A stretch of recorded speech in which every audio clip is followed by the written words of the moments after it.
To finish up this week, we are going to be taking the journey from the photographic to the graphic. So what does this mean? Okay, so what we're going to be working with and what we have been doing and building up to this point with these past exercises is looking at how we can use digital tools to add to photographs, to enhance photographs, to continue to develop photographs that we've taken.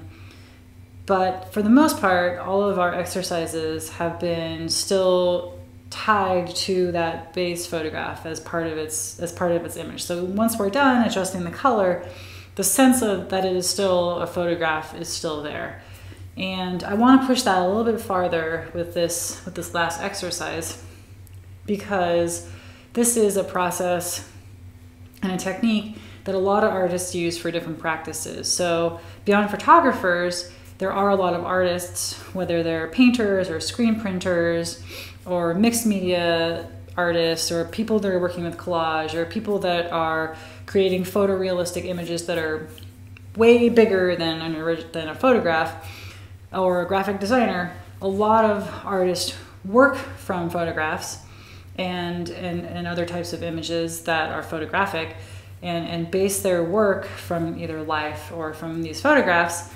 But these photographs are only a starting initial part of that process. And so their final piece might not look anything like the photograph that it was based on, or that part of it was based on. And we're going to continue to work with this next week once we get into transformations and collage and adding color. And we're going to start with this process this week, where we're going to start to shift from an image that is purely photographic and rooted in the photograph to one that is more graphic. So something that could be from a photograph, and in some cases still retain some of the visual characteristics of a photograph, but then are also starting to slowly evolve or change into something that looks more hand-produced, or is just something that is still rooted in that image, but not necessarily in the photograph. And we'll talk about that a lot more in lecture, but I want to start doing that with these digital tools in this exercise, because it's another powerful thing that you can do visually with Photoshop, and then continue to use Photoshop or other pixel-based image editors to develop the photographs that you're working with, or adjust them in ways that you can then either create new images based on them or bring them into another program and then continue to work with them digitally. So I wanted to get into the very starting parts of how one might go about that process. So the two images that you see here, these are two screen printed images. So they were started from photographs, and then a different process was applied to them, and then to reproduce them, these were both screen printed. And I'm showing these two images and these two artworks because they are very, very different, but the process is very similar. And so we're going to be doing something that emulates this process digitally. These were both done with more of an analog photographic to screen printed process before these digital tools were invented. So the one in the middle here is a screen print done by Andy Warhol, who was an artist he was one of the first pop artists, maybe one of the most well-known pop artists, starting in the 1950s and 60s, and then producing work up until he died in the late 80s to mid 80s. I don't remember exactly when he died. And he was really interested with some of his work, he was really interested in this process of screen printing, because at the time it was the cheapest way to mass produce images. And so it was something that was used mostly in the commercial world. It was used for things like labels for newspapers, for posters that were being mass produced. And he was taking that process of mass production and using it to create artworks, and in doing that that was his way of talking about the way that art was becoming commercial, the loss of this idea that artworks are unique, and he was really working with this idea of making fine art and just experimenting and examining like what it meant to be something that was fine art. Like, was something fine art if it was something that could be mass produced, or was the fact that it could be mass produced and therefore was not necessarily this unique image, did that make it less valuable? In his case, because he was one of the first artists that was well known for asking these questions, his work is very, very valuable and worth millions. So I guess he kind of didn't, it was an interesting result of that exploration for him. And what he started doing with these images, specifically of celebrities, was that he was interested in exploring what it meant to commodify celebrities. So he saw a celebrity as something that could be consumed the same way that a product could be consumed. So then these screen prints were a way of talking about what it would mean to mass produce an image, to make money off of this idea of celebrity. And in these cases, he not only was he signing these works, but he had the celebrity, so in this case Mick Jagger, also signing these works, again to explore this idea of making celebrity commercial and consumable, and also like where that value, how the public or the people that were purchasing these images were deriving value from them. So Andy Warhol was an artist that was very interested in working with these questions and asking these questions through his work and through his process, and that's why he chose screen printing as his process for these works. Now, the image on the right is a design and a screen print created by Emory Douglas, who was a designer and artist who was in charge of developing the visuals and the text and printing the Black Panther.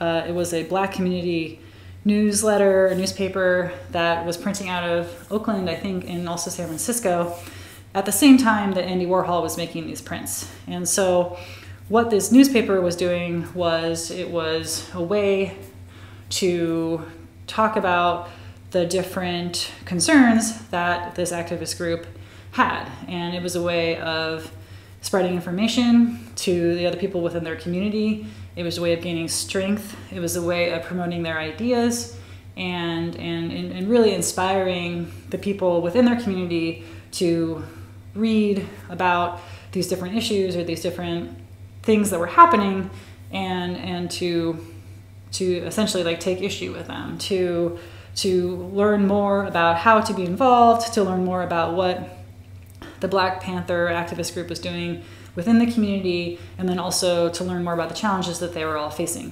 So the reason why these images are screen printed is because while in Andy Warhol's case, he was choosing this process because it was this mode of mass production, in Emory Douglas's case, this was the cheapest and the easiest way to mass produce images and printed information. And so where Andy Warhol was choosing this process from a more artistic and, I don't want to say, his reasons for choosing this process were more rooted in the process itself and exploring what that meant in the art world. Emory Douglas was choosing this process because this is what he had to work with, and this was the way, the most effective way to be able to produce these images and this information, and to transport it and to get it out to people. So I think that it's a really interesting contrast between the two different artists using the same medium and the same process, but for very, very different reasons. And the end result of this process is that you end up with these images that need to be screen printed, so you get this graphic quality to them. You get this high contrast images where you're adding in color after you have this this high contrast base image to work with. And then, especially in this one, you can see by Emory Douglas, where there's the photograph that is this still has that photographic nature to it, but then next to it is that image that looks even more graphic. So it looks even more like it was potentially a drawing that was based on a photograph at one point, or it was a photograph where the contrast was up so much that it ended up almost looking as though it were a painting or a drawing. So I really want to point out that some of these techniques and processes have a lot to do with the end visual aesthetic of the pieces, and also how that then ends up changing the way that we see these certain things as viewers. So because I think so many activist organizations have used screen printing processes in the past in order to produce these printed materials and in order to best reproduce these images, it makes sense that then as viewers, because this was the most available technology, we are still trained, or we still read that meaning into things that have that certain style. Even, for instance, in Andy Warhol's case, that was not his position at all. He was trying to make a point and talk about ideas, but he was coming from a very different place of production than Emory Douglas was. And they both had very, very different end goals and reasons for choosing the screen printing process. So definitely think about that as you're choosing these images, or sorry, choosing these processes, and thinking about how these processes, they can produce aesthetics that can add to the meaning and add the way that people, and add meaning to the ways that people read images. And that, I think, is definitely true for things that appear to be screen printed even now when you're doing this digitally. And with some of the digital printing processes, it's actually cheaper now to just produce images with 4-color CMYK offset prints. But for activist organizations or organizations that are trying to produce designs or artwork or posters or flyers that have a certain messaging that they're trying to capture, or a certain set of ideals that they are trying to advocate for, a lot of times the designers and the artists behind those pieces will adapt this style and this aesthetic, even though it has nothing to do with the actual technology that's being used to print these. So lots of things to think about when you're going from the photographic to the graphic. Let's talk about how to do that. Okay, so this is another piece by Emory Douglas, and this one is even more, I would say, on the graphic end of things. But I do think that it was something that was originally probably based on a photograph or a collection of photographs. And so what I'm going to talk about today is how to develop from a photograph a more graphic style. And you're all going to be doing this in your exercises with, again, with your self-portraits that you've taken. So here's mine. And I'm going to quickly walk through the ways that I would go about doing this. So this is one process for creating images that could be screen printed, and or at least have that style of these more illustrated or drawn outlines, this high contrast, and then this application of color that might not have been present in the original photograph at all. So I'm going to come over here and starting with my image, and I'm wanting to make this black and white because I do not want to retain any of the color information that's in this photograph. So I'm going to go black and white, and let's see, I might try. So right now I'm just adjusting a couple of these to try and help with the contrast. All right, say okay. And then I'm going to go over here and select with my lasso tool. I'm going to select primarily the space around my figure.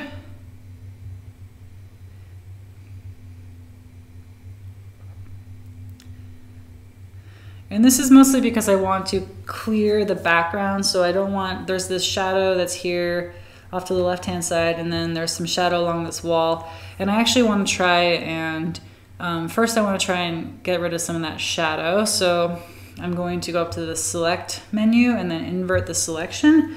So now I've selected the background area. I'm going to go to the levels. Oh, and then I'm going to feather this pretty heavily, so probably 20. And then I'm going to go to the levels, so Command L or under Image Adjustments Levels. And I'm going to try and lighten up those shadows. I'm going to say OK, and then Command D. And now I'm actually going to go back. So I'm going to Command Z. I'm going to keep that selection. No, I'm not going to do that. Okay, so I'm going to Command D. I'm just going to deselect the whole thing. And now I'm going to select levels again. And then I really want to up the contrast. And I really want to bring out a lot of the darks. So I've already gotten some of the whites. And now even more, I just really wanted to develop some outline. So in this way, I'm trying to up the contrast and trying to give myself an outline to really develop that graphic image.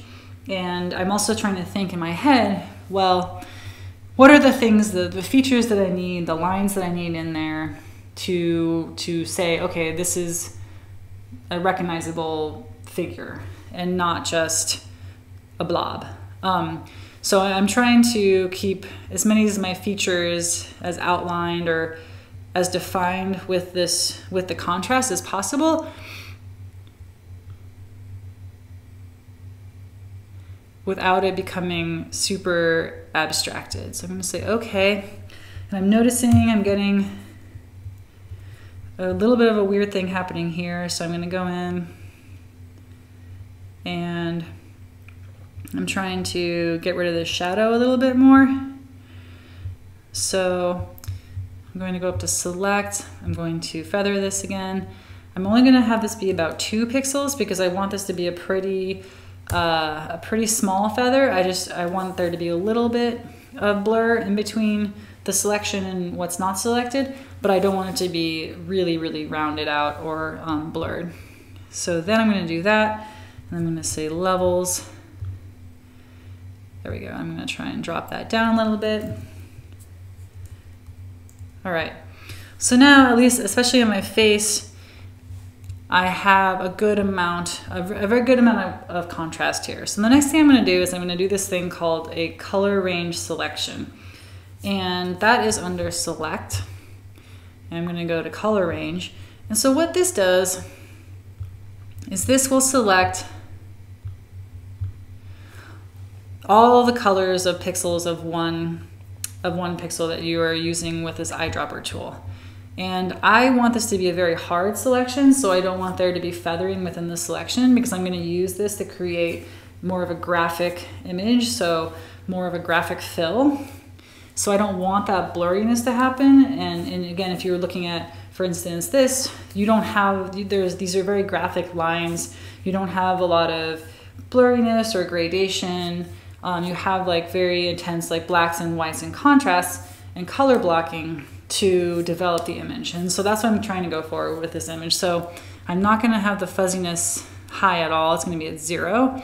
And I'm going to have selection selected so that way I know everything that is white is what is going to be selected now. So I'm going to say okay. So what this has done is this has selected all of the white pixels. And what I'm going to do is I'm going to invert the selection so that now technically all the black pixels are selected. Oh, actually no, I did this wrong. Sorry, I want to select all the black pixels. I'm forgetting that there's gray in here. So I'm going to go back to select, I'm going to go back to color range, and then there we go. So now I have all the black pixels selected, and that is not a lot of the image, but it is a good amount. So I'm going to make a new layer now, and here I have my, making sure that I have that layer selected. I'm gonna go to my paint bucket tool, which is the shortcut, keyboard shortcut G, and make sure that I have black selected, and I'm going to apply it to the selection. So now I'm gonna deselect this, and when I hide this background, and the reason why you're seeing this checkerboard is it's not a checkered board, it wouldn't print like this. It's just saying that there's no color or white or black that's part of this background. It's just transparent. So now I see that I really have this graphic outline, this very high contrast outline, and that is, I've extracted that onto a new layer that I can then continue to add color to and adjustments to. So what I'm gonna do here is I'm gonna copy, I'm going to make a new layer, I'm gonna paste. Oh, that is weird. Oh. Command all, I'm gonna copy, I'm gonna paste, yeah. And then I'm going to clear this background. All right, so now what I want to do with this layer is I just copied and pasted this image. I want to have a little bit of this just to give some shading and a little bit of, just to give the eye a little bit of black and white to see. And I'm going to just turn down the opacity on this. So this is going to be, we'll say probably 25. Oh, that's really, maybe do 75. Okay. So now I have this a little bit dropped out. So there's the elements that are the high contrast, these very black areas, very dark areas are now going to be, those are going to be even more prominent because the photographic image is even more in the background. And I can continue to adjust that image. So if I wanted to have it be more grays, I can continue to work on the levels of that. And I'm applying that, making sure that I have that layer that I'm wanting to apply those adjustments to selected. All right, so now what I want to do is I actually want to add some color to this. And I want to think of it as, instead of filling in areas of pixels that are a part of this image, which has all my black tones on it, or this image which has my midtones on it, I actually want the color to be a separate layer so that I can continue to fine-tune it and adjust it after I have applied it, but then not lose the information of these pixels, because they're important right now. They're helping me see the shading, and they're giving a little bit of, they're tying this graphic image a little bit back to the photograph, enough that the viewer can see that it is a figure, but it still is abstract enough at this point and graphic enough at this point that it isn't completely like, oh, this is just a photograph. So I'm going to develop some selections using this base photograph as a guide. So right now, I primarily want to select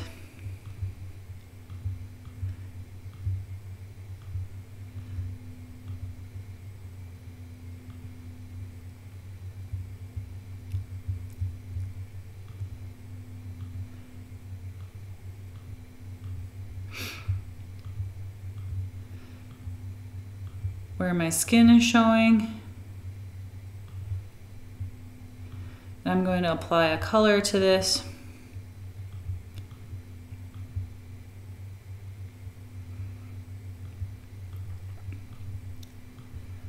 And I want this to appear below the black graphic areas, but then above the shading. So I'm going to have this be a burnt umber, a little bit of a yellow. All right, so I'm going to take my fill tool. I'm going to make sure that that middle layer, which is currently blank, is selected. And I'm going to apply this fill to in here. So now you can see how just the addition of this shape of color, it's really pushing this towards a graphic image and away from that photographic image, because I'm losing some of those gray values. I'm losing some of the shading. It really is something that it is looking more and more like a drawing or some kind of very blown out photograph. And this is also something that could be screen printed or printed in a process where you're only working with a series of single colors. So a lot of times, for instance, if you're trying to create any kind of clothing that for the most part is still screen printed, if you're working with a clothing printer and you're trying to print a photograph, they'll say, okay, you can't do that. And that's because it's hard to print a photograph from just one or two colors. This is why these screen printed images are sometimes more simplified and more graphic. It's because you lose that range of colors, you lose that gradation, you lose that sense of three-dimensional forms or the shading that comes with lighting and all those in between shades between really light and really dark. But what you gain is a more graphic image and something that can be printed and mass produced. So I'm going to change the blending mode of this layer because this isn't something that I want to only screen print, and I am just really trying to play with that balance between photographic and graphic. So I want the shading that's below to come through, but I also want this color to stay very strong. So I'm going to change this to multiply. And so now you see that the shading is coming through, and this is the same blending mode that we talked about in another exercise, where all the white in the pixels is now seen as transparent. So the shade of yellow has not changed, especially in areas that white or where it was just that yellow. And now, but it's allowing anything below it to come through. And I can continue to add color in this manner. So if I want to use this shadow guide, I'm using this bottom layer as a guide, but it doesn't matter that it's not selected. So let's say I want to make this a little bit darker or just a different color. So I'm going to make this orange, and making sure that I am selected in the color layer, I'm going to apply that. And then I can do something similar here.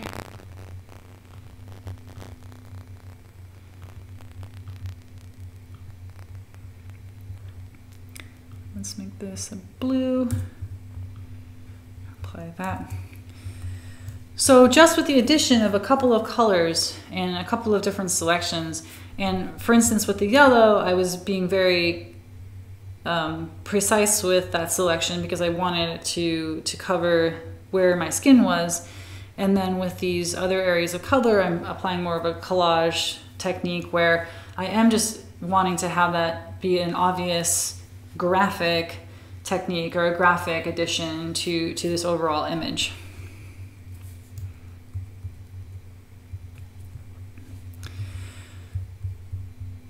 And you can continue to, if you're interested in adding color but not wanting to lose some of the color that you've already put down, you can continue to make new layers of color within, in between the shaded area and then the darks that you have up on top.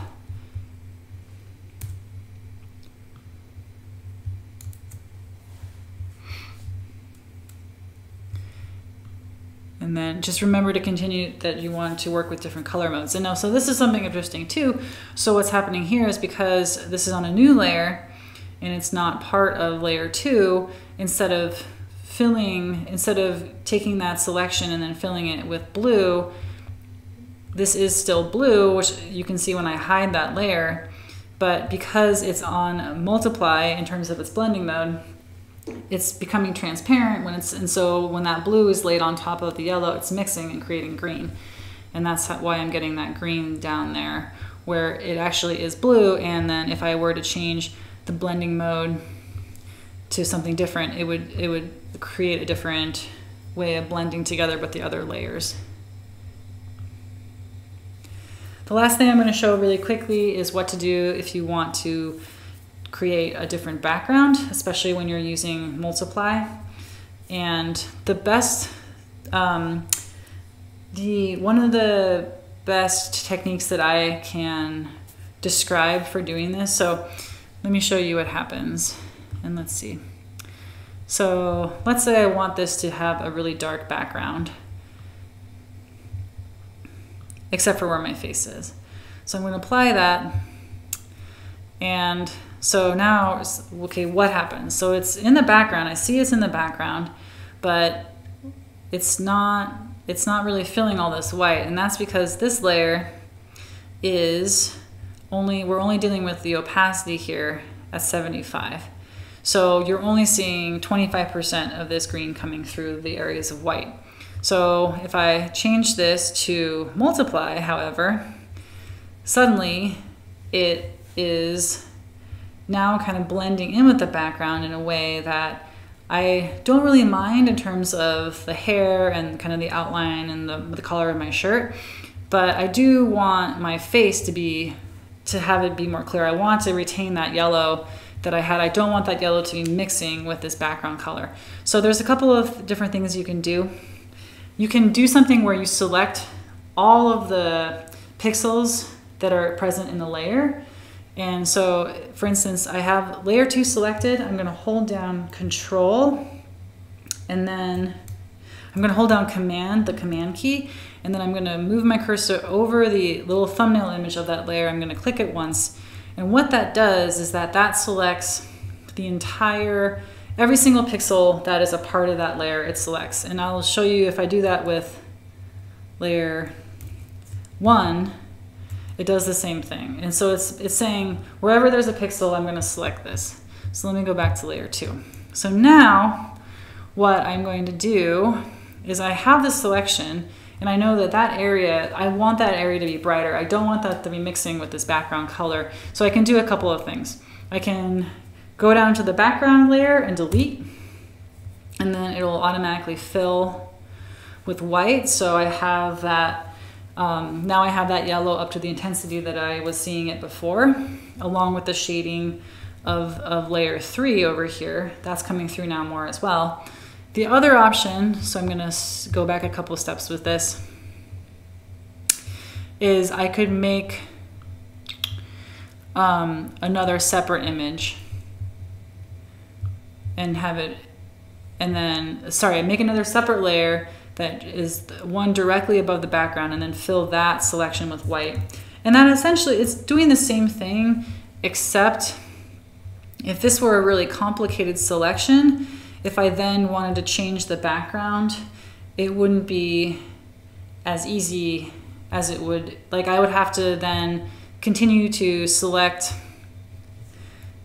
create the selection, continue to delete the selection, fill the background tool. So this way, so for instance, let's say I wanted these white elements or these areas that are black to also be white, although that's not gonna make any difference. I'm not sure. But this way, if I wanna change the background to another color, I can do that without having to worry about what's going on with that white background that I'm using to protect the blending modes that I'm achieving with these different layers. The other thing is that it allows me to move,